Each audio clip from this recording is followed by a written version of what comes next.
countries. So how, being a student, especially you and other students as well, what do they think about the cultural immersion? Yeah, so definitely the Erasmus opportunities and studying abroad or doing internships abroad is a perfect opportunity to immerse oneself in culture, to learn about different traditions, different beliefs and aspects of life, what people value more as well. And definitely working abroad, studying abroad or doing an internship abroad can definitely open your eyes to more worldviews and more experiences, and you can learn a lot, develop as an individual, and basically expand your skill set as well. Yeah, because what I believe personally, me, when I've traveled around the world, and it's also my personal experience. It's not coming from the books. So having a cultural knowledge is also important, because when you talk about globalization, so we have a word Vasudhaiva Kutumbakam. In Vasudhaiva Kutumbakam means the entire world is my house. Yes. So this feeling is very important. Absolutely. And it is important that if a student also coming from a very rich knowledge of technical education, for example, AI or mechatronics, it is also important to have knowledge of the culture, because when they work in a multinational company, when we talk about globalization, you meet different people. Absolutely. For example, we met this morning. Yeah. It didn't take much time to, connect with you or you to me, because we know the culture, we know the differences, we know how to treat people. Because it's nowhere written in the book, but it's the self-learning. Yes. इसलिए मैं कहता हूँ दोस्तों कि आपको जो है आपकी कंट्री के जो बाउंड्रीज है, यू हैव टू क्रॉस. आपके सिर्फ आप हमेशा बोलते हैं कि हमें इंटर्नशिप इंडिया में ही चाहिए. Why not in Czech Republic? Why not in Italy? Because then only you will come to know different cultures. And उसी तरह से तो आप सीखोगे, है ना. जिस तरह से हमने हमारी अभी बात रखी है, तो उसी तरह आप भी सीखोगे.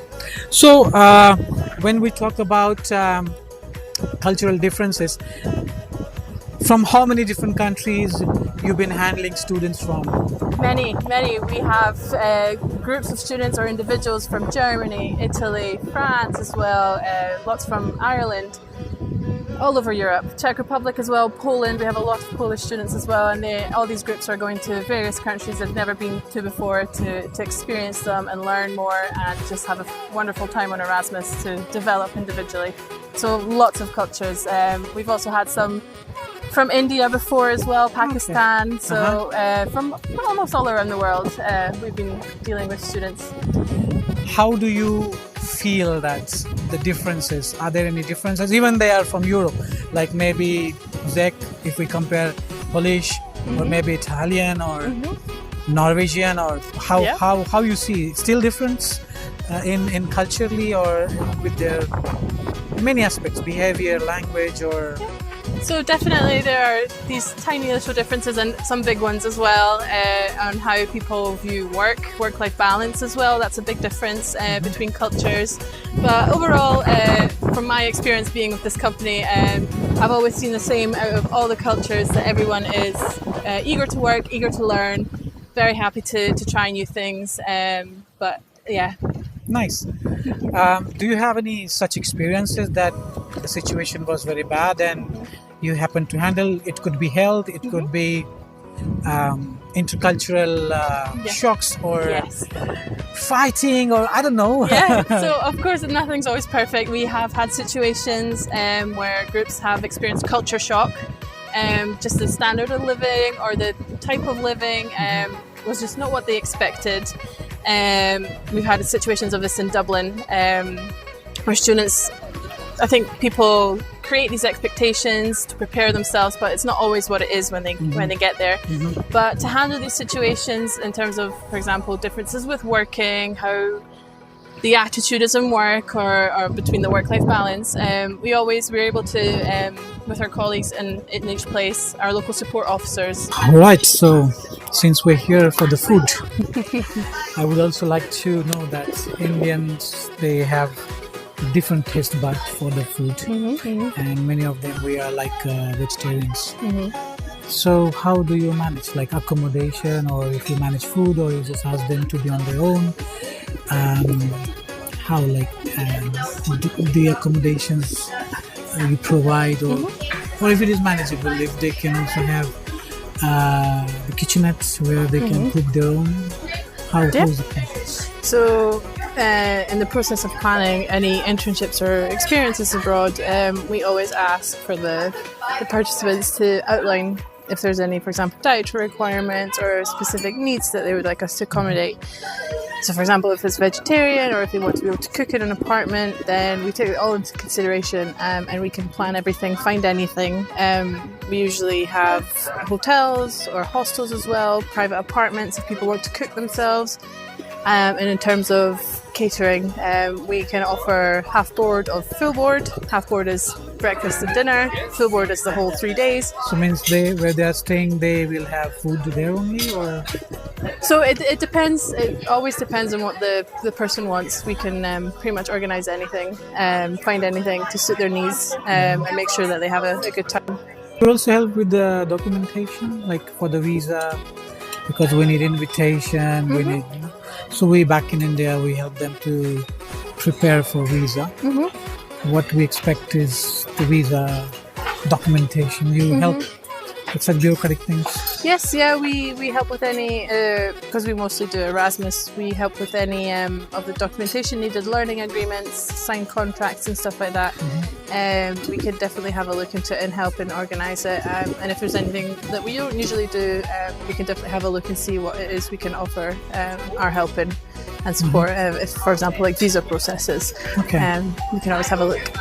And do they have to register here at the local police or at somewhere, like in some countries they have to have the information? I know at the immigration office, or maybe at the immigration at the airport they take the record, but do you have any other bureaucratic things?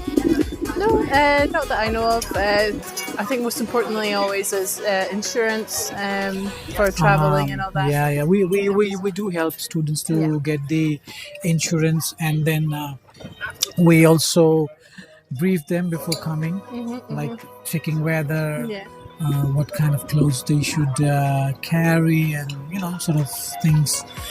Do you have any suggestions for the preparation if they before coming here?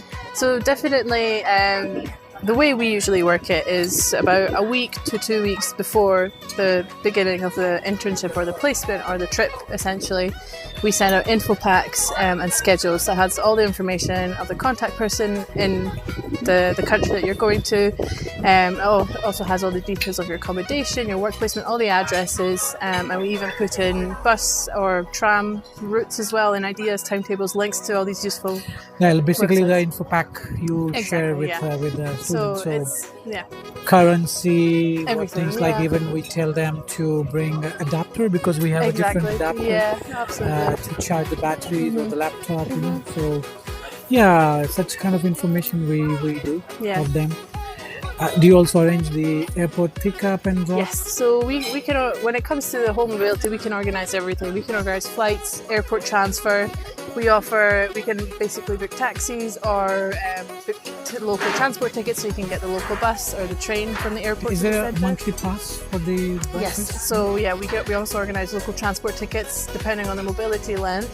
If it's a week, a few days or a few months, then we can organise that. Mostly in Prague, I know there's a monthly ticket for public transport that we can organise as well. How much it costs? Do you have any, like 50 euros? I had it in my notes. I think it's about 40 euros for the month. Okay. So it means that they can travel anytime, any number of times, and any transport, public transport. Yes. That's nice. So we can organise that. Usually we can, when we have our local support officer in the country, they'll meet up with you either at the airport or your accommodation, pass over the tickets for you, and the same again with the airport transfer, and we organise accommodation, catering, placements. If you want as well on your first day, we can organise a local support officer to walk you there, find the placement for you, and help you find your feet essentially before you start, and then get going. Good. Most of the time there are also girls, and we Indians again are very find your feet essentially before you start, and then get going. Good. Most of the time there are also girls, and we Indians again are very connected and worried about the protection of their lives and security. In that terms, what do you rate Czech Republic, especially Prague, during their internship here? I think it's very safe. I think Safe, yeah. in Europe, I think there's no need to be afraid. I think these cities are very safe, and you can feel comfortable going on a walk alone. Maybe not late at night. I mean, it's each one to their own. But I think Europe is fairly safe. I don't think there should be any cause for worry. Local support, local officers as well, the police, if anything, God forbid, happens, then there can be helpful and provide support. And there are many Indian restaurants around? You can find a few Easily restaurants like we that, can find. Popular, that's the one. Popular. Okay, I have also seen that before coming here, I've also find some Indian grocery shops. So कई ऐसे दुकानें हैं जहाँ पे आप आपके food भी ले सकते हैं और इंडियन खाना भी मिल सकता है अच्छे से और काफ़ी सारी चीज़ें यहाँ पे करने के लिए देखिए इतना मेरे पीछे कैसल है. So Maya, how do you say that what preparation needs to be done, like maybe for the preparation and screening of student, how they get selected for? So we expect CVs to be sent 3 months before. 3 months. At least 3 months before the mobility. It gives us enough time to go through them and send them off to the various companies that we have partnerships with and we want to send the candidates to. 3 months as well, because most of the companies take a bit longer sometimes to go through the CVs, check them all, and do their own screening processes as well. Okay. And we usually recommend that the CVs be in the format of the Europass, which can be found on the Erasmus website. Yes, Europass is always an easy way to prepare them. Good. Yeah, we recommend it. And then in terms of another thing we find very important. Food is here. Always. Nice. Thank you very much. Buckwheat vegetables, it's your Perfecto. Wonderful. Thank you so much. Thank you. So we have a food here. और हम लोग खाना खाते खाते बात कर रहे हैं बकवीट एक्चुअली इंडिया में भी हम खाते हैं बट अलग तरह से. आज मुझे यहाँ देखकर खाना है resort buckwheat some fries. We're not only talking about Czech Republic, we're also talking about Ireland, we're talking about Italy, Croatia, Finland. I mean, Finland, दोस्तों आपको यहाँ पे जाना चाहिए क्योंकि आप लोग सिर्फ जर्मनी या ग्रीस या इटली करते रहे तो ये कंट्रीज भी आपको एक्सप्लोर करना चाहिए. How's your experience with like Finland or Italy or Croatia? How do you think we could work with them? So I think they're very different experiences for sure. Obviously between Finland and Italy, for example, big difference in terms of like attitude to work and the day-to-day kind of activities that people are doing or the kind of work they're doing. But yeah, I think they're very unique and they both offer something different and something interesting to each other. So it really depends on what someone would like to do, what they would like to experience. नमस्ते दोस्तों. तो अब हम यहाँ आ चुके हैं हमारे lunch के बाद प्राग कैसल में और मैं माया से और कुछ क्वेश्चन करना चाहूँगा. Maya again. Now I was asking about the opportunities as well, since we discussed about problems, issues, bureaucratic things, documentation. In India, we also expect many of the students question and faculty member that, do we get any stipend? They need money, So how it works here regarding stipend or some kind of scholarship for the students if they are having work experience or internship? So usually when we organise such mobilities, everything's funded by the Erasmus Plus grant from the European Commission. We don't offer any stipends or scholarships ourselves. However, that's not to say that Indian students can 100% go to their universities that they're enrolled in Europe, European universities, and apply for the Erasmus Plus grant through them, or see if they have any scholarships as well that they can apply for. So you mean only those students who they are studying in the university, those are eligible for the stipend or funding? Erasmus but Plus, not if we send them with our collaboration. Here they will not get the stipend. No, not from us. I'm also in favor of that. Unfortunately, the scholarship is not there. I always tell students, because they also study in private universities and they pay the fees for the knowledge. Yes, right. absolutely. So I always tell them the internship is also gaining practical knowledge. So when they pay for their all these accommodation, food, travel, I think it's an investment. Oh, for sure. यही मैं कहना चाह रहा हूँ parents को भी कि internship में बहुत बार मुझे पेरेंट्स पूछते हैं क्या स्कॉलरशिप है, क्या फंडिंग है, या कुछ स्टाइपेंड मिलेगा.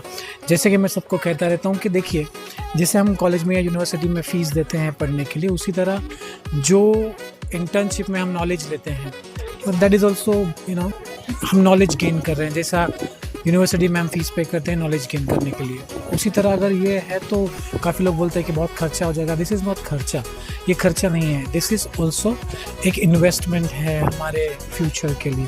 And do you have lot of companies, big companies here, because Indian students or faculties or even parents, they want, we need good companies. It's like a value for money for them because they're investing from their own money, hardship, earn money. So what, do you have any big companies here where we can accommodate them, or maybe in Croatia, Finland, Ireland, or in different groups? Well, I know sometimes they also ask Microsoft or Google or like Porsche or Lamborghini or you know what I mean. So what kind of companies we have with us that we should tell them that, one more thing I also add here, that and tell them that it depends on the profile of the student and demand of that particular country and the company. Then only you will be eligible for such. So during our screening and matching process, everything is sent off to the companies, your CVs, your English levels. Usually we find with for companies, big companies, specifically in sectors such as engineering, IT, AI, all those kind of high level sectors, they expect a high level of English. So it also depends on your level of English and your experiences. If the participant doesn't have much experience in terms of work, then we also sometimes try to push a lot of the hobbies. So when you're writing these CVs, we always recommend to put in as much information as possible. I mean, even in my speeches or my when I address to the students, I always tell them to mention if they have done any social work or sports everything or cultural like things, because it is also being counted. Unfortunately, in India, only when people they're hiring, then only they will see only few companies. But I think it's nowadays it's a trend or work culture that they should also they also take care or look after such activities if we have done in our past or we are learning. So do you think it will help also to get a good company? Any experience where you're gaining skills, knowledge that's transferable, any kind of experiences that you've had like that, even from hobbies, it's very good for your CVs. That's good to know. Like right from application, conflict management, finances, accommodation, transportation, visa, bureaucratic things, finding out the companies, the duration, finding good companies. I think we have already talked about everything we have covered. And we have how many countries we have in our hands that I can tell them. So yes, of course, Prague in Czech Republic is one of that. We do Dublin in Ireland, which is a very popular choice for the English speaking. We do many cities in Poland, mainly Krakow. Germany as well is a great option. Italy, Palermo is a really good choice. Spain, we have Malaga, and we also do Malta, Finland, mostly Helsinki. Okay, I mean, here, there is a challenge again for us to convince students. They also need good companies, famous countries like Germany or, countries where you think that in a budget to expenses should be, covered by the students is in a cheaper way and a good opportunities. How you will prefer?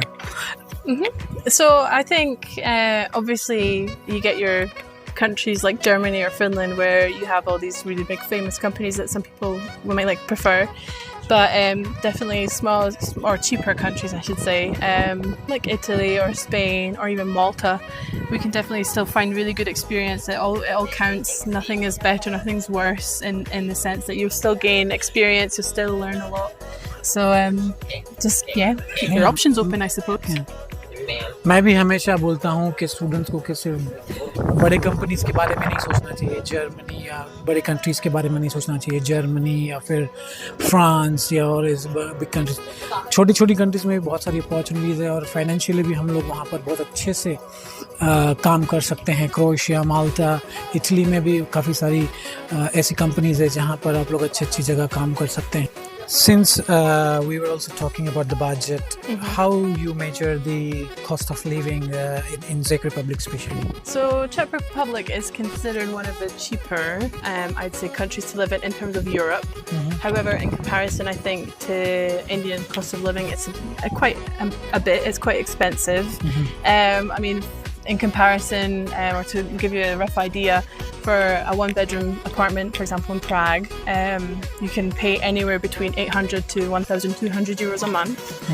And then, for example, monthly tickets for public transport, 40 euros. Sorry, I interrupt you here. Yeah. So this 800 euros is for one person? It's in the sharing or just a single? So a one-bedroom apartment. So just a bedroom, a living room, kitchen and a bathroom. Okay. How about having like dorms or like sharing with two or three people? So that they flat divide? sharing, yeah, definitely. That would be a more cheaper option when you flat share. It can be anywhere, I think, between 200 to 500 euros a month per person. It also depends what area of Prague, what area of Czech Republic as well. It's all very subjective, size of property, where it is. Yeah, really 400 to 500 nearly in a sharing room. They can invest. I think definitely, measure. For the accommodation. Okay, 400 to 500. Yeah. Food and other things. So a meal going out, I'd say anywhere between 10 to 20 euros a person for an average restaurant. Obviously, if you go somewhere fancier, you can expect higher bills, but I think it's very manageable in terms of eating out. Groceries as well. I don't think you can expect to spend any more than 200 a month euros. But again, it's all very subjective and it depends on everyone and situations. But in terms of Europe, it's considered cheaper. All right. Yeah. Thank you very much, Maya, for all the information, for taking me out to the city tour. And it was nice and learning. And also we are here and trying to, give it more a life example from the Czech Republic. Thank you very much, and we wish you all the best. Hope to see you.